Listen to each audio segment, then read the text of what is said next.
Minister of Railways, Government of India, Shri Suresh Prabhu. Please, a round of applause for our honorable guest, Shri Suresh Prabhu. I request Honorable Chief Secretary, Government of Goa, Shri R.K. Srivastav, to please join us. I also request Honorable Chairman ITG, Shri Subhash Phal Desai, to please join us on stage. I request Shri Arun Goyal, Principal Secretary IT, Government of Goa, to please join us on stage. I request Dr. Ravi Gupta, CEO ILETS Techno Media, to kindly join us on stage.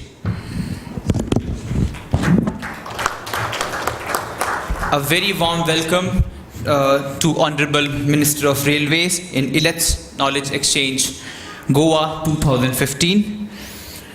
In the continuation of felicitation of our Honorable guest of the day, I request Chairman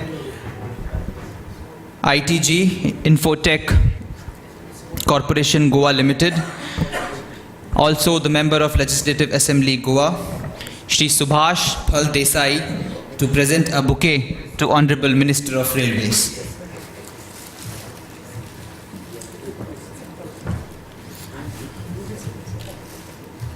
A round of applause.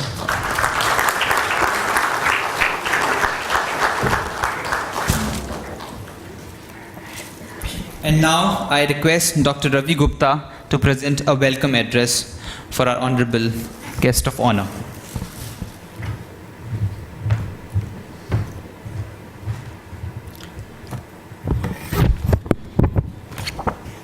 Good evening. It is a matter of great honor that the Honorable Minister of Railways, Suresh Prabhuji, is among us. And I welcome on behalf of all of us to this important event. Just to brief that the association of mine and ILETS with Sir is almost a 15-year-old relation. Sir, if you remember it, in 2011, you came to our office and gave us a guidance speech to all our staff and about how to build up the vision and the strategy for growth of ILETS as an organization. Sorry, 2001 की बात कर रहे हैं sir हम लोग. And so it's a that long relation, and I have almost a personal feeling of a father-son with him. So it's a great matter of personal satisfaction that Sir is here. In the previous tenure of Sir as a minister, he has served as Minister of Energy, Minister of Power, and Minister of Environment. And you all would remember the kind of reforms and the new policies he tried to bring in. And now with his current tenure as the Railway Minister, we are all seeing the big reforms and changes which are happening in the railway sector because of him. To brief Sir about the last 2 days of our conference, since he will be delivering the closing address. Our conference has, Sir, covered themes around digital India. It has covered the theme around financial inclusion and the role of technology. It has covered the theme of cyber security, IT in health, IT in education. And today, Honorable CM launched the draft IT policy of Goa to attract IT investment in the state. And we also had sessions around smart cities and e-governance and m-governance. More than 70 key officials from different states, different PSUs, banks have come here more than 50 companies are here who have attended this event for 2 days.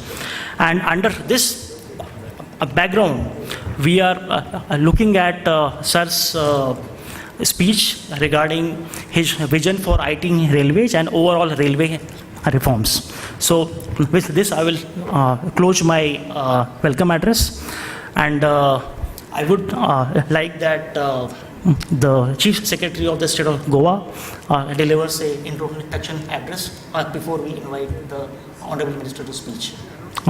So.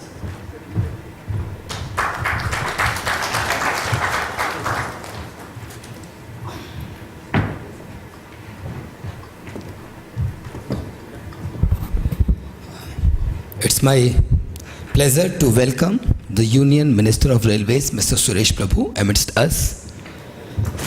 We all are really lucky to have him here. He has been traveling since last late night, I can say early morning, and after covering such a long distance on this Konkan stretch of road network, he has been amidst us. Sir, we all welcome you, and we look forward to listening to you.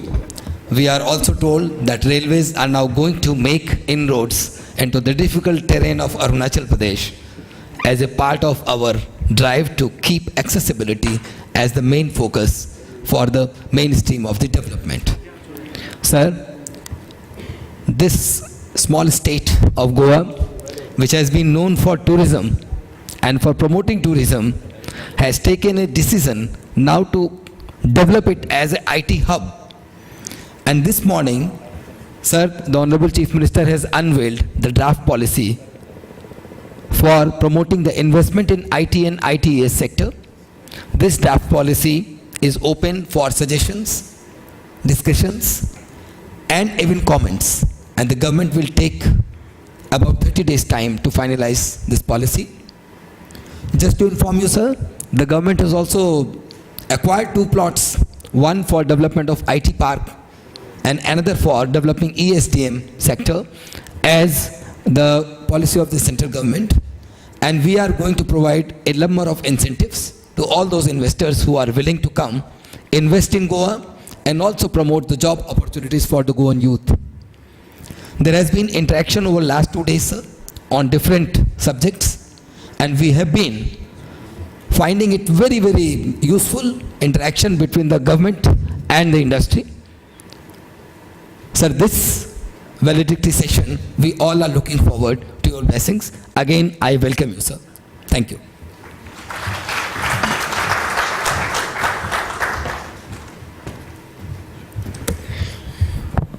Now the time has come for we were waiting from these 2 days. The wait is over. To bless us, I request Honorable Union Minister of Railways, Shri Suresh Prabhu, to address the audience. A round of applause for our guest of honor.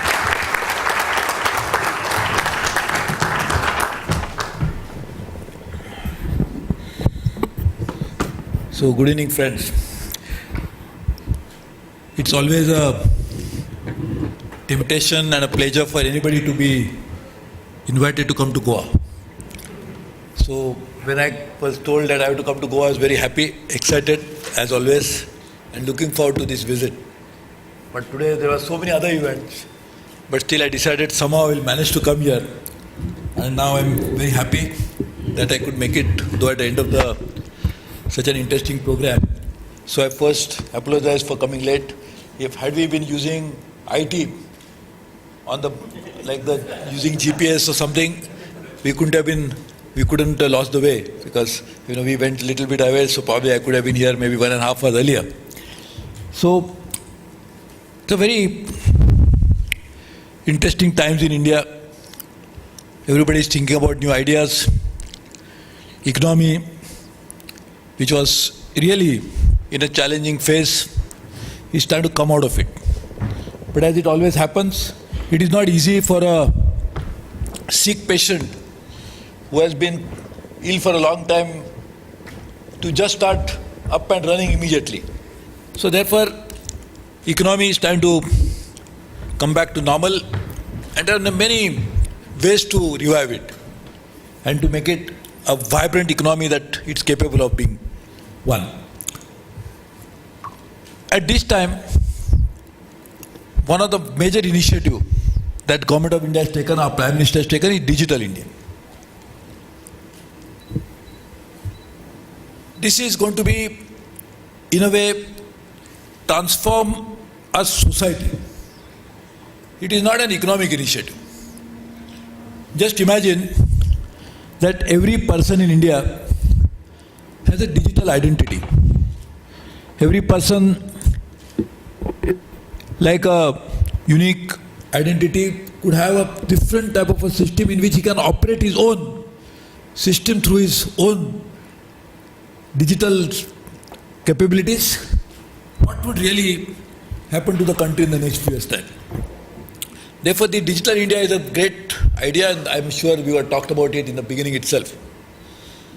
But IT could play a significant role in changing the way we live, changing the way we do business, changing our lifestyles, and completely transforming our thinking itself.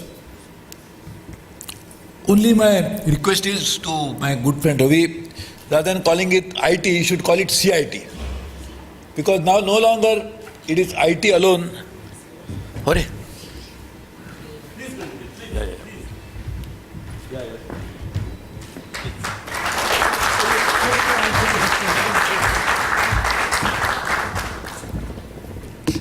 I don't think there is any other state in the country among 29 states where the Chief Minister will be so proactive.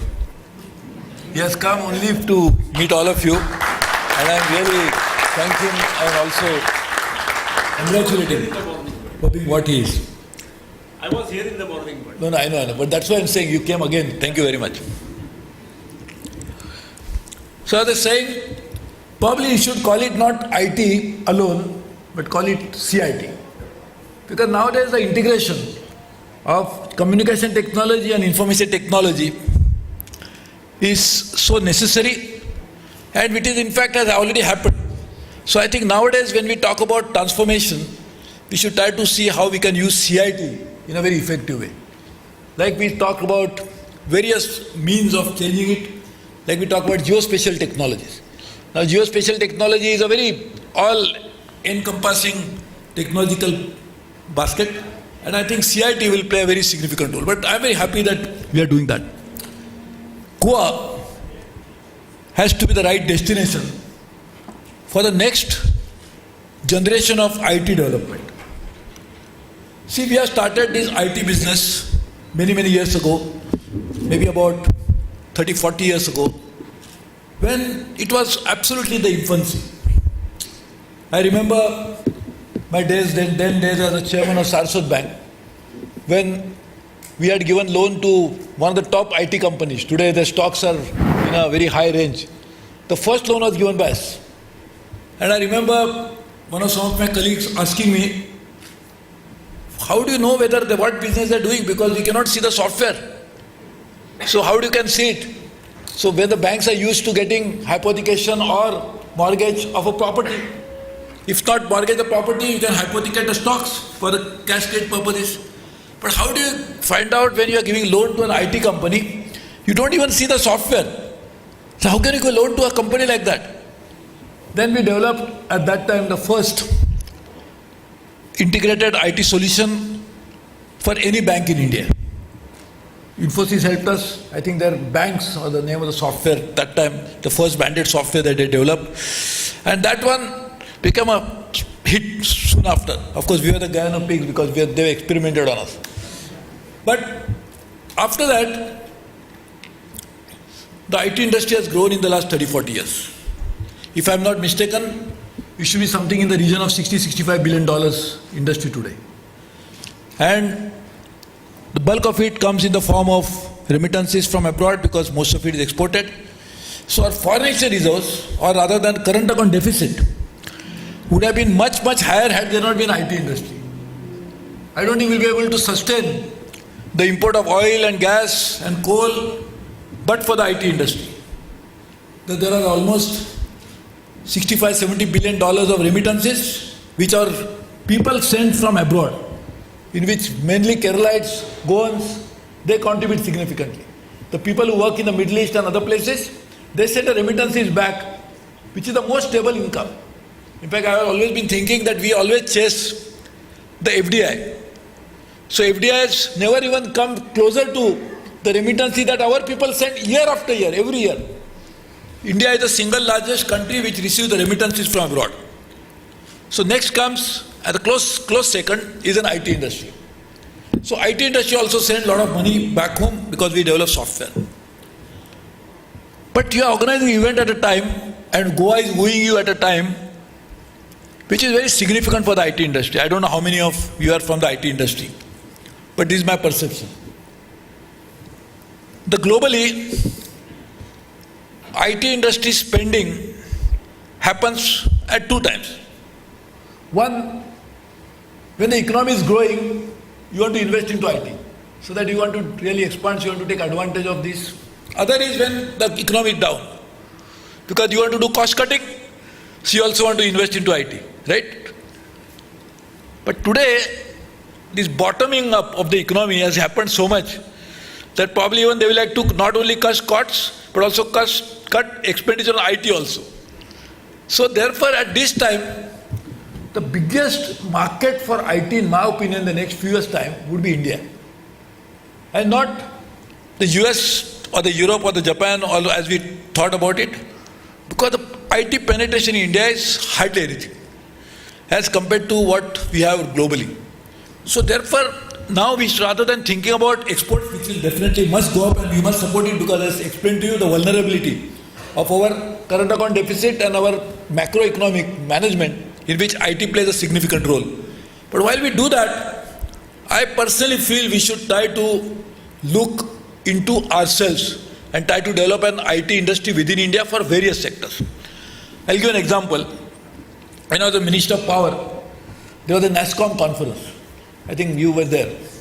I addressed them in Mumbai and told them why you are not investing into power sector in India. Because that time our transmission distribution losses were 55% in some cases. In Delhi, for example, 52%. I said, why don't you invest into IT sector in India, particularly for power sector? And I gave an example. I said, you are going and looking around the global market, forgetting the next door market. So I said, it's like a boy who is going around and looking at any girl who is willing to marry me, forgetting that the next door girl is waiting for him, looking at him every day, but he has no time because he is looking all over the world. So I say it is like that. That is industry waiting for you, a huge industry like power industry, and we are not developing any software for them. That then we launched a program called APRDP, in which we wanted to use the CIT in a significant way to reduce transmission and distribution losses. But today I feel India could be a huge market for IT in social sectors as well. I think you talked about it. I was just looking at your program, healthcare and others. But there is a tremendous scope. When we talk about e-governance, we are actually not even touched the surface. There is a tremendous possibility of integrating everything in a manner that is unimaginable. But for that, of course, we'll have to increase our own IT spending in India. The corporates don't spend much, governments hardly spend on IT. And therefore, if that happens, I can see 1.25 billion people getting connected to the digital world with each other.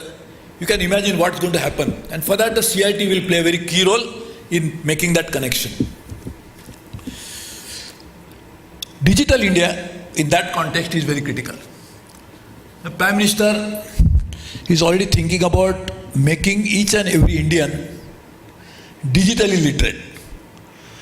For a long time we have been thinking about making literacy possible, and now of course literacy has its different connotations that we should continue to do. People must read and write, but if you are not, even if those who read and write like me, for example, who may be digitally illiterate, and therefore we must find out a way of connecting both, removing literacy as well as bringing them into the fold of digital literacy. I don't know any one of you are from TCS. Any TCS person there? There. So you are okay. So you must be knowing Mr. F.C. Kohli, one of your earlier CEOs of the company. Mr. Kohli developed a very interesting concept of bringing in literacy through using IT. And that's a classroom literacy. Making how people can learn at a very low cost. So there are ideas, but each of these problems that we face in society can be addressed through using CIT in a very effective way. So there is a tremendous scope, and therefore I think you should be focusing on not just global market we should do, and we must do because as I said, we have a huge stake in that. But also find out the Indian potential for developing this. So our program of the Prime Minister is very ambitious. We are trying to connect, provide the backbone which is required through the OFC and other modes, the medium is required. We are also trying to use applications of various kinds, and therefore IT in next few years' time could see India as a far better growing market for them than rest of the world. But for that, you also might find solutions to this of a unique problem of unique India. It is like unique identity, so there's a unique solution. Because our problems are unique. People in India are very price conscious. Everybody wants the best quality food, but if possible, without paying anything. That's a challenge I face in the railways also. People want the best seats, best linen, best food, but when it comes to payment, they said, why? I'm traveling by railway. I can understand if airlines charge like this. Even bus can charge more.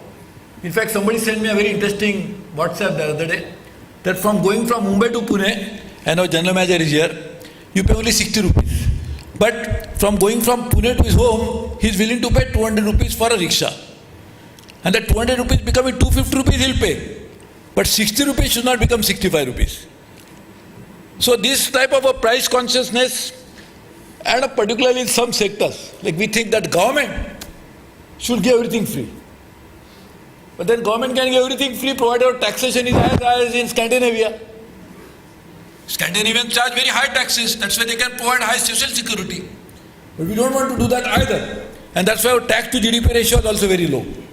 But there is a realizing that this is a challenge, we must develop a product which is very unique to India and keeping this cost connection with that in mind. So the price sensitivity of any product in India is very important. But that you can address that challenge by creating a mass product. Like what our C.K. Prahlad said, the bottom of the pyramid. If you can bring in large number of people, if a particular bottle is used by 1 lakh people, it costs X. It's going to be used by 1 crore people, it will definitely cost X less, X minus. So that is a challenge. How can we develop that and do it in a way that could solve India's problem? So there is a tremendous scope for that. Many sectors, infrastructure sector. Now we are going to see, and you wanted me to talk about it, in the railways. We have already set up a group under the chairmanship of your former chairman of NASSCOM, Mr. Mittal. And he is so Mittal. And we have got some top brains working on that. We are trying to find out creating an IT vision for railways. The vision is that everything should be integrated. And even the movement of trains, today we have a very good program in the division level, where you can see the movement of train on real-time basis, right? But now we want to expand it to a level that we can integrate everything together, and therefore we should be able to operate the system from one end. Not that we need to operate, but we could operate. And therefore, this also we are doing. We are bringing everything. All commercial transactions should be on web-based, should be related to an IT-based.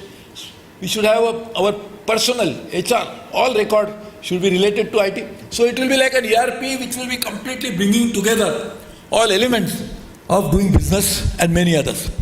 I have another ambitious program. I don't want to expand that. Once the report is ready, we'll put it on website. Second part I want to really do, and that is something which has been my pet idea for a long time, is to integrate or rather before integration, try to change the way we do government accounts. Today, the government accounts are maintained on single entry basis. We don't even maintain most of the accounts of the governments are also maintained on cash basis, not on accrual basis. But that's not a change, I feel is a change, really. I don't know how many of you are chartered accountants. But I will not be happy if we just change from single and double entry and from cash to accrual basis. That's not a great change. It is a great change, but not as great a change that we want. Our idea is to bring it from the stage where you make the budget. At the time of budgeting itself, we should know the intended outcome of that budget expenditure. If you are providing 1 lakh rupees, that's not right, say 100 crore rupees, for creating literacy in Goa, then you cannot create literacy unless you have so many elements of that. You must create school, you must get teachers, you must have teaching material, all of that will be the inputs. So when you budget it, you probably have an intended benefit, which was 100 crores spending is to get literacy. But normally the government system, we don't calculate that, but we calculate that whether the school buildings are constructed, whether we could actually have teachers working there or not. That's the type of expenditure. But we seldom find out the real intended outcome. But even if you do outcome and you want to capture it, and that's what now the government of India is working on, is to create outcome budgeting. But you cannot get outcome captured only by doing outcome budgeting unless you have started that process when we started the budgeting itself. And therefore the integration of budget, expenditure, output, because output will precede outcome. If you don't construct classrooms, there cannot be literacy. So building classroom is an output, but not an outcome, because the outcome was creating literacy. So therefore, to make all this happen, we have a great advantage of using information technology. If you can improve information technology in the government accounting system, as I explained to you, it could transform the entire business atmosphere of the government. What will happen? And the Chief Secretary will be very happy, because sitting in his own chamber, he will be able to say that each of these, if you want an intended outcome of a particular nature, then it has to be broken down into the chain, wherein any expenditure that is incurred, also each branch of that expenditure also must produce outcomes. Otherwise, if you do not, each branch does not produce outcome, how the end of the chain will get outcomes? So that each of the branch has to create outcomes. Then we'll have to find out what group of people are going to create that outcome. So that the responsibility will come on that group of people to produce some results. Today, in government, everybody is responsible for everything. That's why nobody is responsible.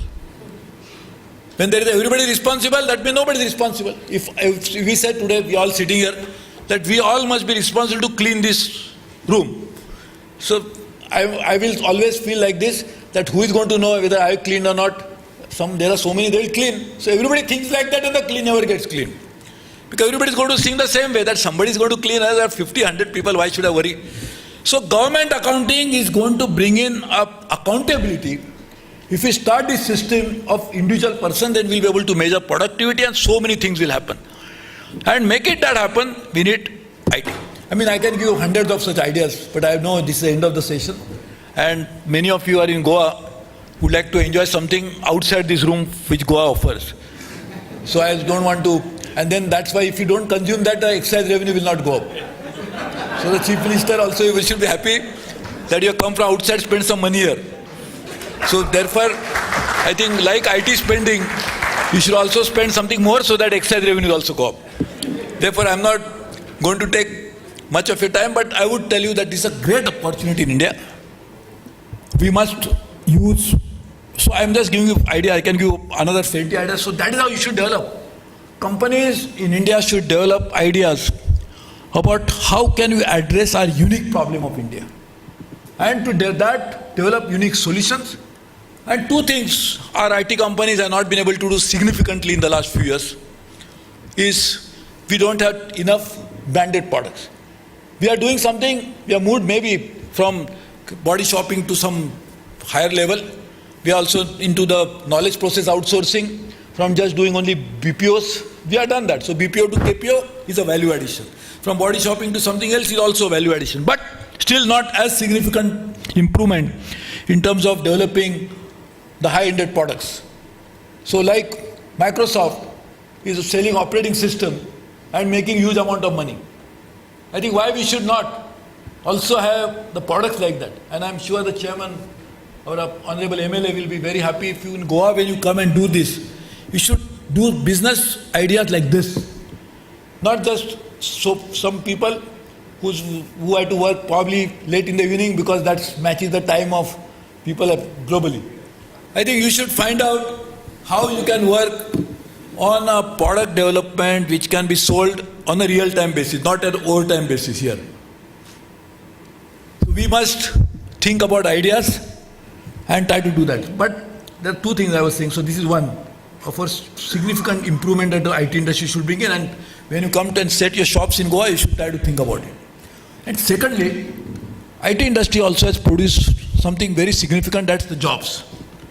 And I think that's a very important thing. So I'm not running down the importance, because even if you do this arbitrage between one market and another market by creating and changing, creating more employment here, that's not a bad idea at all.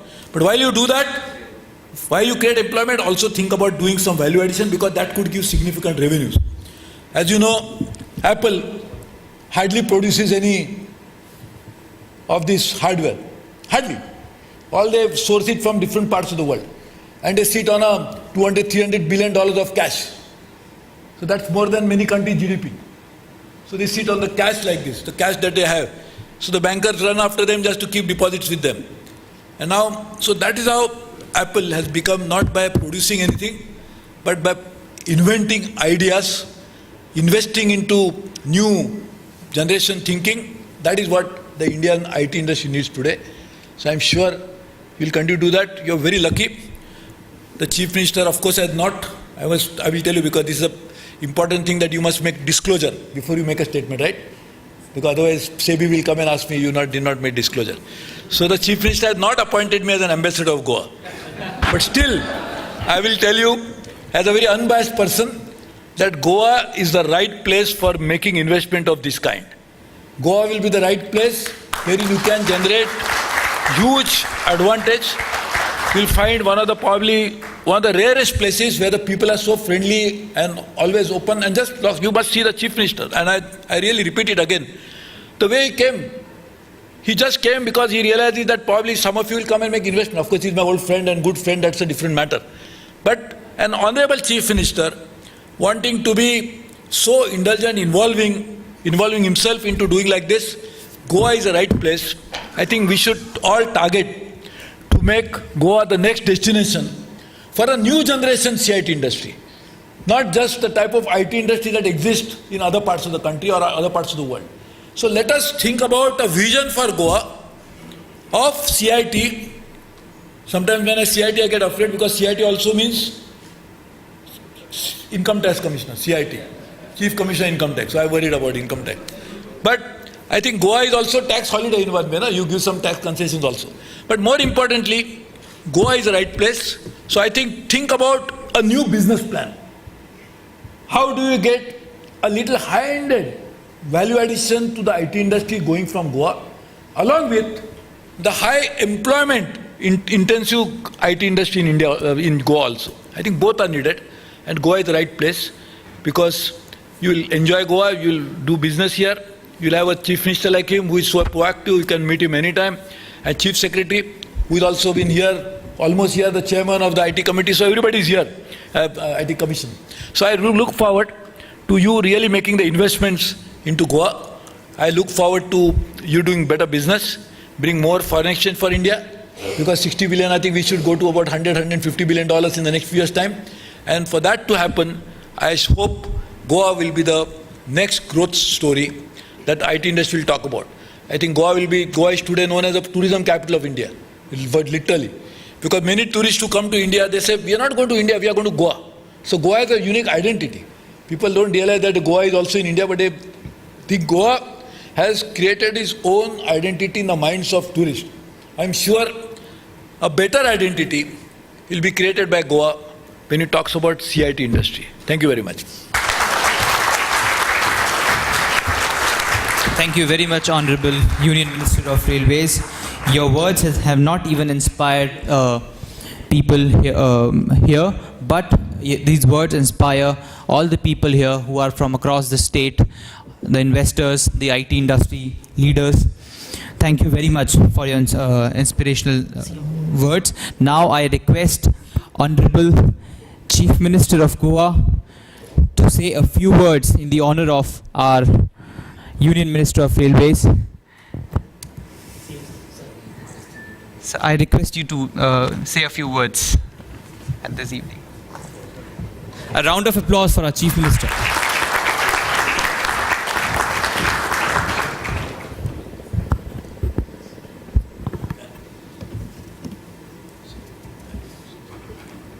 Honorable Union Minister Shriman Suresh Prabhuji,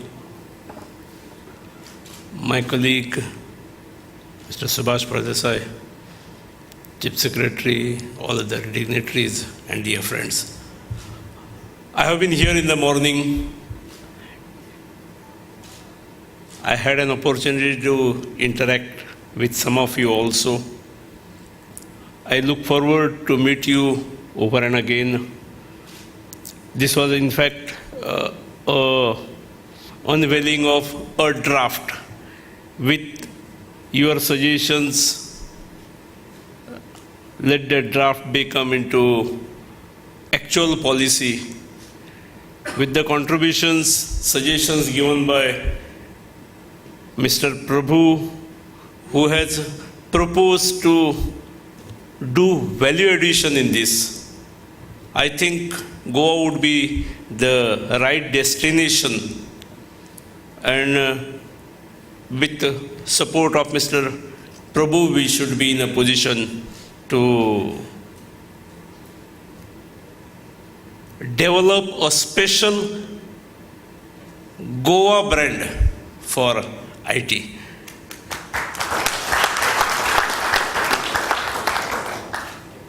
Now that Mr. Prabhu is over here, apart from IT, I would request him one thing. This is a small state with a length of 105 kilometers. With a population of 14.5 lakh, we have on the road the population of vehicles exceeding 10 lakhs. We are 14.5 and vehicles are 10 lakhs. And besides that, the tourism flow influx is so much that large number of vehicles come into Goa regularly. And this results into road accidents frequently. The railway track extending from, as regards Goa is concerned, from Pedne to Kankona is a single track, of course. Honorable Union Minister has plans to make it double track, but till that time, I think if EMUs or DMU 1 or 2, electric multiple unit or diesel multiple unit, in between is provided or accommodated at least once or twice a day, probably the traffic over the roads would be reduced. Of course, when by the time single track is increased to double track, this would be definitely possible. But considering the present day situation, I think even with single track, for a stretch of 100 kilometers here in Goa, EMUs or DMU will be of great use to us. Prabhuji is our brother-in-law. हमारे जामात है वो. He has special feelings for Goa. Goa का brand उन्होंने पहले ही स्वीकारा है, long back, and therefore I hope and I take this opportunity to request him and to seriously think in this regard, only for the stretch of Goa, in the interest of Goa. Thank you. Thank you. Many thanks to Honorable Chief Minister for the address. I request Honorable Chief Minister to present a memento to Honorable Union Minister of Railways as a token of thanks for his valedictory address. I request Honorable Chief Minister to present a memento to Honorable Union Minister of Railways as a token of thanks for the valedictory address.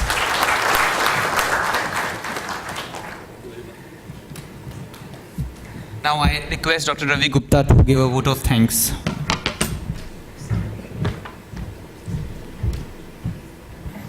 Sir, some audience have requests for questions to Prabhuji. Sir, may I take the liberty that one or two questions are asked to him, especially on IT in railways. So that will be around the theme of the event. So anyone? Theme on the railway and IT, so that because we don't have time. Prabhuji, Ameya and my daughter Rohini, they studied in school together. And Ameya was the quiz champion of the school. My wife, you remember, was a quiz master at the school, Amigo Radya. My question to you, sir, is about the railways, where in the last budget there was a great announcement about using CCTV surveillance for Swachh Bharat. How much have you been able to succeed with surveillance within railways, both for safety as well as for the Swachh Bharat Abhiyan?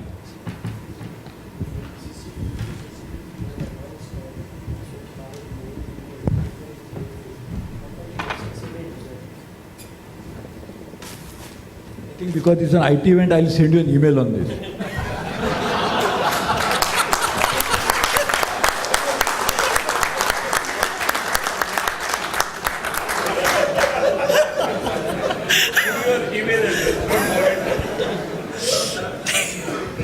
We are talking about IT. Everywhere you don't have to ask questions just to prove a point. See, I know this Swachh Bharat is a very important event. We are all working on it. This is not a question to find out. This is not a time to judge what has happened. So, it's something like this. You cannot create Swachh Rail and Swachh Bharat within a day, or within a year, or even in a long time. There are two elements to it. One element is that to keep a station clean has to be responsibility of the railway. No doubt about it. There are three areas where we need to keep it clean. Station, tracks, and the inside of the train. Station and part of the station, because that I'll come to it, but also the inside of the train. There are two elements to it. One is that people, when use the facilities, if they don't make it unclean, making it clean is not necessary. So therefore, we really need to make sure that we first do not make it unclean. So we need to run a campaign for it, which we are going to do. In fact, my colleagues are there, I'll tell you about it. But second part is tracks. Most of the tracks are, of course, because you throw away the stuff. Now we are also trying to convert our toilets into so that we don't have a open defecation system. But that is the second part. But most of the cities where the tracks are unclean is not because of the railway passengers or railways, but also because of people who encroach the railway land. And that is something very serious matter. In fact, in Mumbai, Delhi, in Delhi, I am so worried that some part of Delhi station or Delhi tracks are encroached by people who are living precariously close, too close for comfort, as we can call it, next to the railway track.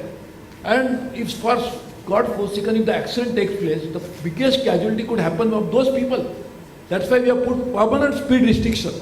We do not allow our train to go beyond a maybe 15-20 kilometers when they're passing the track. So keeping railways clean is going to be a responsibility, shared responsibility. But I will tell you something very interesting, and this is not, I am happy about it, but I nonetheless share the information with you. Times of India, on last Sunday, this Sunday, just maybe 10 days ago, 11 days ago, or precisely 17 days ago, 13 days ago, because tomorrow is going to be Sunday, sent a reporter to look at New Delhi station, surprise inspection. And their return report that he could not believe that New Delhi station could become so clean. This is an independent report of Times of India. I could not believe it myself, that's what I'm saying. But it's the reality. Bombay Central Station, there are newspapers who have said that Mumbai Central Station has become clean and most of the central railway stations. Sikandrabad, I think not our general manager is looking after his headquarters in Hubli, but that station also is pretty much. So not that no station is unclean, but we are going to a long way. And therefore I was saying the basic premise should be how to keep it clean, but don't make it unclean to begin with. One part. Second part is, we have already decided institutional changes in this process. Is we have created one single entity, because administratively there are 3-4 agencies which are looking at cleanliness. So we created an integrated agency which will look at cleanliness countrywide, and that of course that will be delegated, but from railway board there will be one agency and there will be unified agency. And Mr. Swaminathan has been appointed who will look after that. From 26th of May till 9th of June, right? This is the 15 days.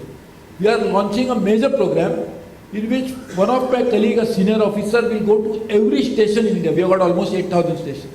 Somebody or other will go wearing a t-shirt calling about Swachh Rail, Swachh Bharat. That's our new slogan which we are given, which in my budget speech I had mentioned. And wearing a cap, because then you know exactly that there is a campaign going on, people can join together. That is another area which we are doing from 26th January. We have got 2 more ideas on that. One is how to involve all the religious leaders into keeping railways clean. Just imagine if you go by the religious leaders following, and when I talk about religious leaders, all religions, Hindus, Muslims, Christians, Jews are very few, but Sikhs, Jains, you can name them, and all sects of them. Like there is Mata Amruta Devi, huge following, Swaminarayan temple, huge following. I was talking to the Dargah in Ajmer. I said most of the people come to Ajmer for what? They come for this. They are talking to Jathedar in Golden Temple. I said the people who come to Amritsar, they come basically for this. Why not you motivate your people? And like they do car seva in Gurudwara, why not they, and the car seva people prefer the best car seva is to look after the shoes and the chappals. So they like that. So why not we keep it clean? So this is another area that we are trying to make involvement of all the people. Then also I am appealing to all the NGOs, all the corporate houses that they can adopt a station. And in fact that is also some movement in that. So we are trying to do that. So the whole idea is it has to be a massive campaign, but it cannot happen in a hurry. We have to work on it. This is an issue related to the changing mindset, but we also need to do. Railways are primary responsibility because this is our property, our station. So our officers are responsible, undoubtedly. But if we can make it a shared responsibility, we can keep it much better and much cleaner. In most of the stations, you'll be surprised, like, I don't know whether which part of India you are from. If you are from Mumbai, during monsoon, every evening, most of the people who have no shelter will come to the station and sleep there. So they use the toilet, they use it as their home. Now it's a humanitarian issue. Somebody can say why you should allow them to come. That's one way. I can agree. That I don't say that is not right. At the same time, how can you say that person is small kids, a woman is in the rain, drenched in the rain, may fall sick, and we should not even allow her to come inside for some reason, because that's a humanitarian issue also. So we have to strike a balance. We are trying to do that. Again, unlike an airport, we don't have an access control for railway station or a metro. In metro or airport, nobody can enter unless you are holding a ticket, because that's an access control. We don't have a system like that, but maybe in the new stations we'll do that. But at the same time, we must understand the socio-economic implications of this issue. If we can work together, it will happen. I hope I don't have to say anything.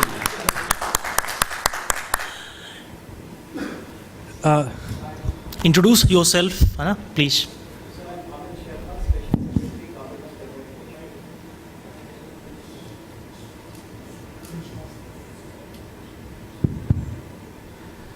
Sir, good evening. This is Amit Sharma, Special Secretary in Government of Jammu and Kashmir. My questions probably relates directly to the railways. Sir, I wanted to know one thing. We have been hearing a lot about, because we are proponents of e-governance and m-governance all across. That's why we are here in this conference, sir. Under your stewardship, sir, we are expecting that very soon this revolution of M-governance, for that matter, sir, everybody carries a mobile phone, whether it's a person, a very, very common man or a person at the highest level, travels with a mobile phone in the trains. So we wanted to know on the railway stations practically when it would actually happen, like Wi-Fi zones, like it's there at the airports, in all the railway stations, or in a phased manner. And sir, within the trains, which we are hearing a lot, like this Wi-Fi kind of facility will be available, because these days everybody wants to remain connected. And people face a lot of problem with dropping of signals and all those things, but Wi-Fi connectivity can be a game changer. And especially the connecting, that is another major problem, sir, in the train. People can't charge their phones, especially in the other classes. In ACs and all it is available, but in the other classes it is still a fight. So under your stewardship, we would like to know that what is the vision and how early we can reach there. Thank you.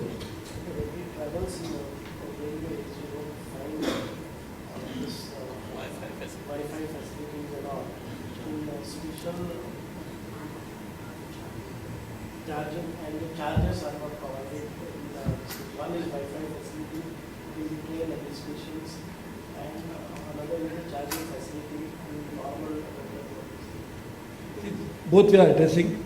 The charger facility already announced both in my budget speech. Incidentally, there is already implementation. Incidentally, in first 36 days after presenting the budget, 39 announcements are already implemented.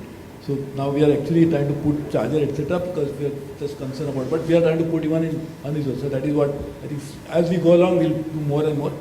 On Wi-Fi, I think we have decided already. We have the bids are in the various processes. We are doing a revenue sharing model.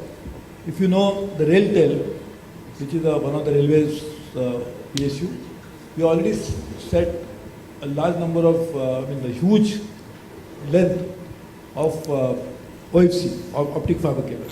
So now we are already asking companies to come forward, and they can make their own investment on a revenue sharing basis. They can offer it. So our idea is that 30 minutes free for travelers, and then after that it will be charged. We actually launched one in Madgaon. As a Kokan Railway manager, about 1 month ago, 2 months ago, something like that. Yeah, we launched it in Madgaon already, and then some stations they are already working it, but Delhi also we have already got it. But we want to expand it to almost all A1 category stations, and then eventually to B as well. But this is also absolutely on target. But we want to expand. If you ask me the speed of this, I am not happy myself, because I want to expand it. But I have to work with all my existing thinking within the system, so we are trying to change.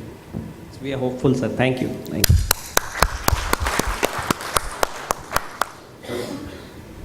Sir, very good evening. I am Abhishek. I am Technical Secretary to Minister for IT from Government of Telangana.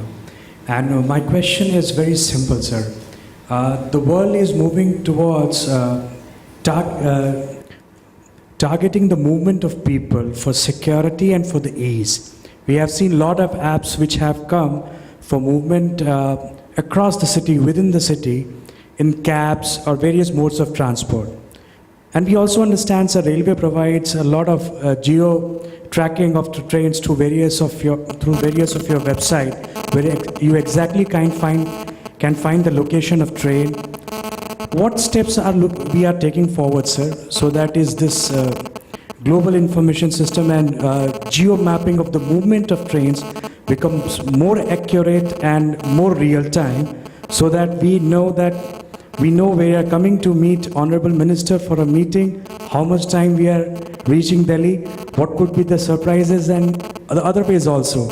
Officers also are aware that when people are coming to meet them, not taking flights, but they are taking railway as a mode of transport, so how easy it can be predicted. Thank you.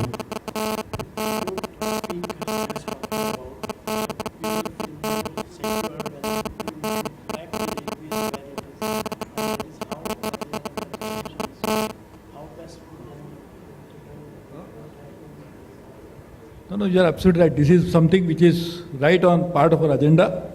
So I have a little hearing problem, so that's why I'm requesting him to tell me. But you're absolutely right, and that is what, when I talk about IT vision, is something which, this will be a building block. See, you can't have a vision in air and abstract. What is the vision? Vision is a broad idea about where you want to go. But these are the type of products and processes which will implement that vision. So this is exactly one of the areas that we are definitely working on. In fact, there are quite a few other areas also we want to work on, including RFID, everything. Many of those things we are trying to work on, but this is definitely. But I think Ravi Gupta either did not inform me correctly or inform you correctly. I thought it was not a railway event.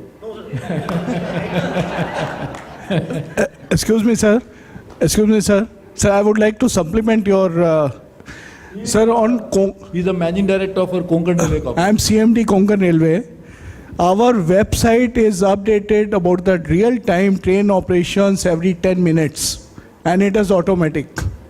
And the train timings are picked up by the stations, and our website, if you log in, konkanrailway.com, you will get the real position of the trains every 10 minutes. And it is not true only for Konkan Railway, for Indian Railways also. If you log into the Indian Railway website, you can see the real time, the train movement every 10 minutes or 15 minutes. It's already there.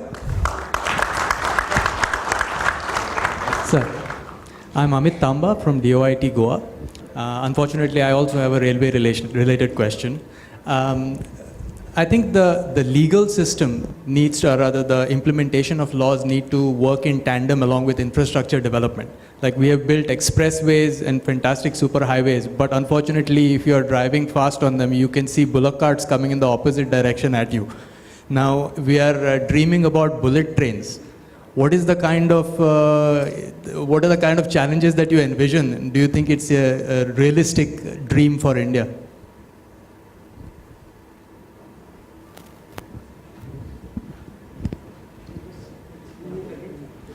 Yes. What is that you want to ask? Now, my question is, we are trying to implement infrastructure such as bullet trains, which are absolutely, it's a dream for India. We are very much, looking forward to it. But what are the kind of challenges? Now we are finding people encroaching upon tracks and this and that. So our legal implementation of enforcing that kind of safeguard. We are going for bullet train, we talk a lot of initiatives regarding the faster trains, but at the same time there are encroachments on the tracks to that expense to happen. Do we have any ideas to put in laws to restrict all these experiments and when we go with innovative ideas? You mean to say that bullet train has anything to do with encroachment? No, I mean, No. if So we have even bullet train need to be prevented for encroachment. Bullet train cannot encroachment. So what is the relationship between the two? Whether we talk about bullet train, if we are not talking about bullet train, encroachment would not happen.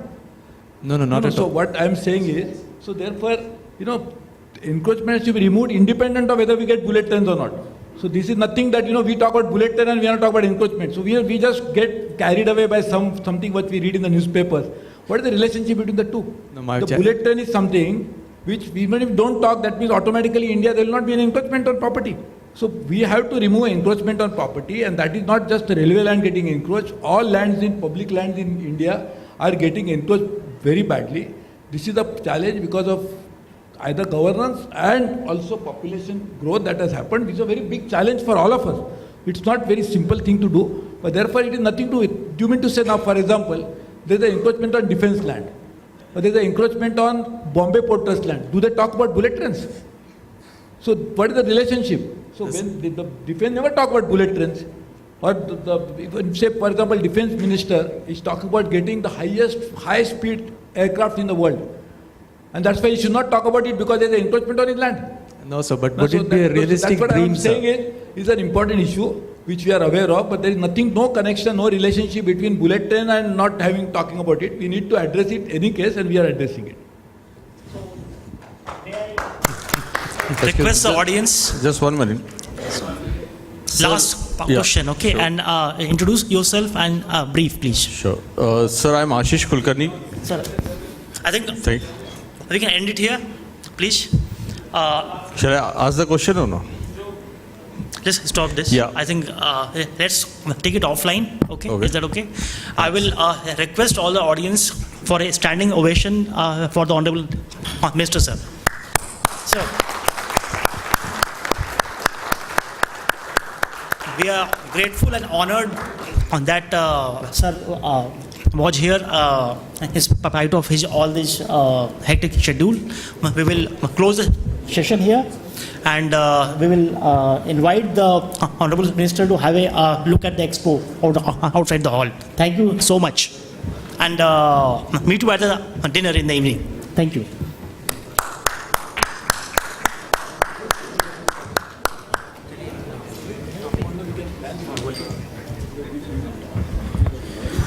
Thank you very much, Honorable Union Minister of Railways, Shri Suresh Prabhu. We thank Government of Goa, Honorable Chief Minister of Goa, Shri Lakshmikant Parsekar, Honorable Chief Secretary of Goa. We also thank all our partners and sponsors, SIFI Technologies, CA Technologies, Canara Bank, ICICI Bank, State Bank of India, Mahanadi Coalfields Limited, Coal India Limited, Nixie, Bhopal Municipal Corporation, Jammu and Kashmiri Governance Agency, Money on Mobile, Meritrack, Intel and Comsor.